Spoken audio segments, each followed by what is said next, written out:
Hi everyone, my name is Rylie Morris and this is my morning routine. When I wake up, I always start by making my bed just to make sure I always have a clean start to my morning.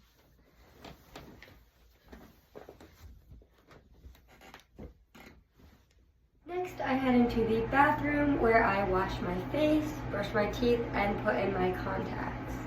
So this is the face wash I use.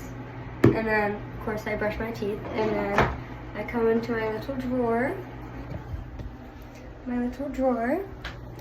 and I grab my contacts, and I use my mirror that's got like an extra magnifying glass to put them in. After that, I head downstairs to eat breakfast, and my wonderful mother makes me breakfast every day. So usually I have some chocolate chip pancakes. So I always make sure I eat breakfast every single morning because normally I don't eat lunch, and also it's a great way to start the day. Next, after I'm done eating, I head back upstairs and to my closet, and this is where I pick out whatever outfit I'm gonna wear for the day because I don't pre-plan my outfits before. So normally I just wear a sweatshirt, which is what you can see here. I have a lot of them, and sweatpants, quite basic.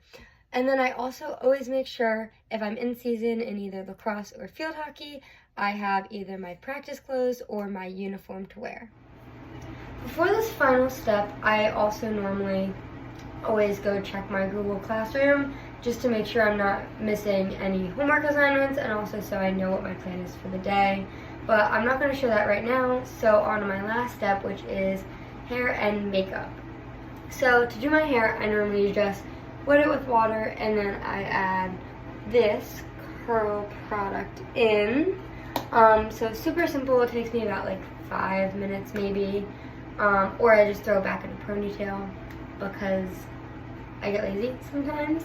And then I'll add light makeup with my little makeup bag. It's cute and Winnie the Pooh themed. And yeah, that's my morning routine.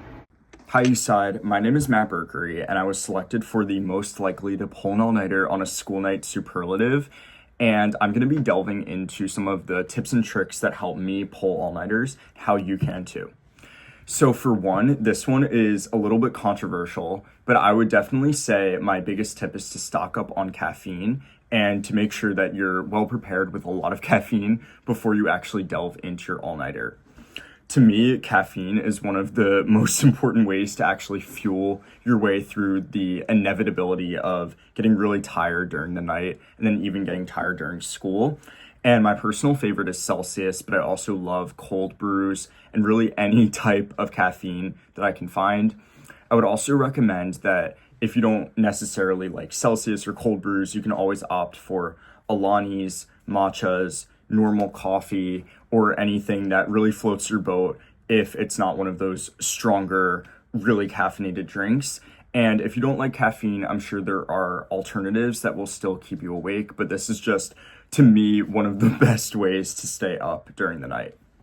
My second tip is that if you ever feel like you're on the verge of falling asleep, like you are really just like about to hit the hay and like you lay down on that pillow, you're out, I would say run your hands under cold water or even take a cold shower just to like jolt your energy back awake.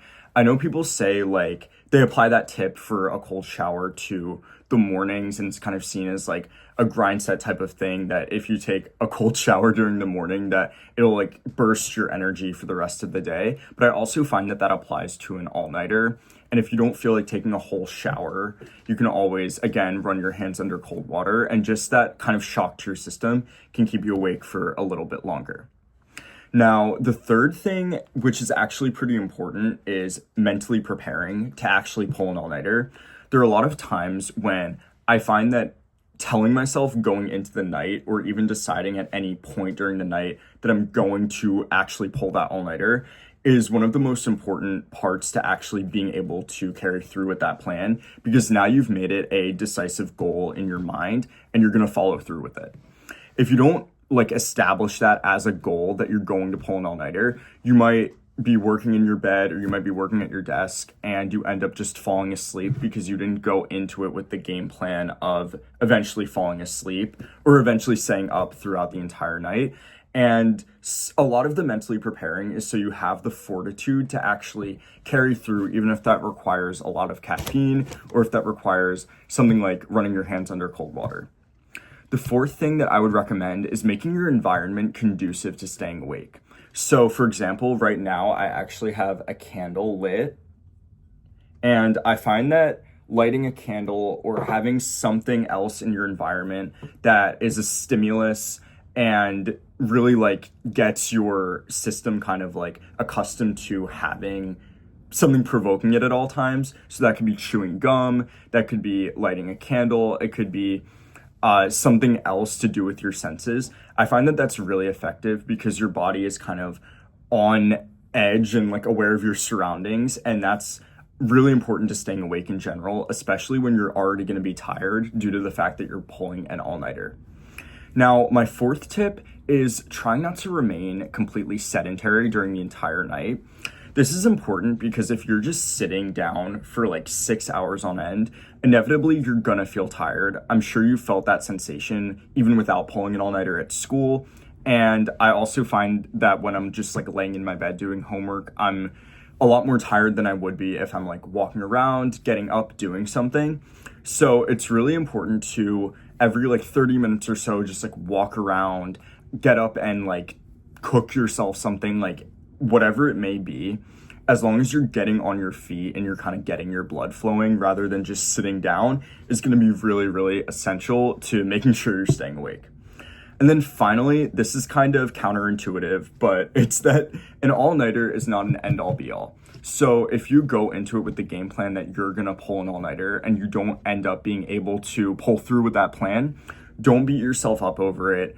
Pulling an all-nighter isn't always the best or the healthiest alternative.